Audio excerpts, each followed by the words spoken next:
Good evening, Dr. Zakir Naik. My name is Dr. Ramzi from Oxford, ambassador for Universal Peace Federation, and one of the members of the Muslim Council of Britain. I would like to say you are doing an excellent job. God bless you.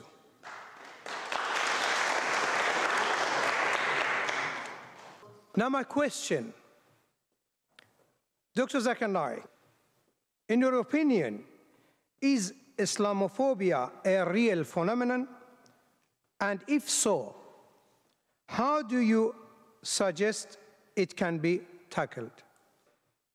Does the responsibility lie with the Muslim community, or should Western society be doing more to breach this barrier of fear? I'm talking about the fear. All phobias are fear of unknown. Thank you. The brother asked a very good question, that is Islamophobia a real phenomena? How should it be tackled? Is it the responsibility of the Muslim community to do it? Yes, there is Islamophobia, especially in this 21st century. And as I mentioned in my speech, I believe one of the major reasons for this Islamophobia is the media. And I said in my speech that the media spreads several misconceptions about this religion of Islam. I do agree it is the duty of us Muslims that we should spread the true teachings of Islam. I'm aware that there are black sheep in the Muslim community. I'm not saying all Muslims are 100% pious, all are good.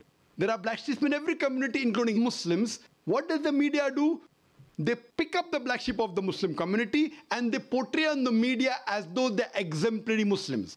What we have to do is we have to portray the right teachings of Quran and the sayings of the Prophet Muhammad, peace be upon him. And if any Muslim is involved in doing acts which are against the religion of Islam, which are acts of terrorism, killing of innocent human beings, it is the duty of us Muslims that we should tell such people it is haram. There are some people who are being misguided and they are being brainwashed into saying that killing innocent human beings is part of Islam. You will get reward. It's our duty as the mainstream Muslims to try and convey the right message of Islam and prevent such Muslims from being misguided. That's point number one. Point number two, it's our duty to tell the government of the country where you're living that Islam is a peaceful religion. And what I believe that Muslims should be part of the solution, they should not be part of the problem. The government should not think that Muslims are part of the problem, they should think Muslims are part of the solution. And that's the advice I even give to the police of India and the police of Bombay, and I interact with the police force very often. And I tell them that you should take the Muslims in confidence. And the best is to have an interaction.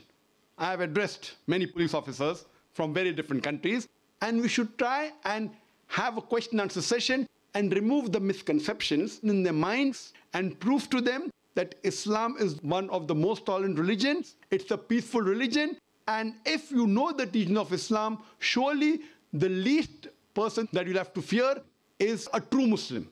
I'm not talking about the black sheep of the Muslim community. Hope that answers the question.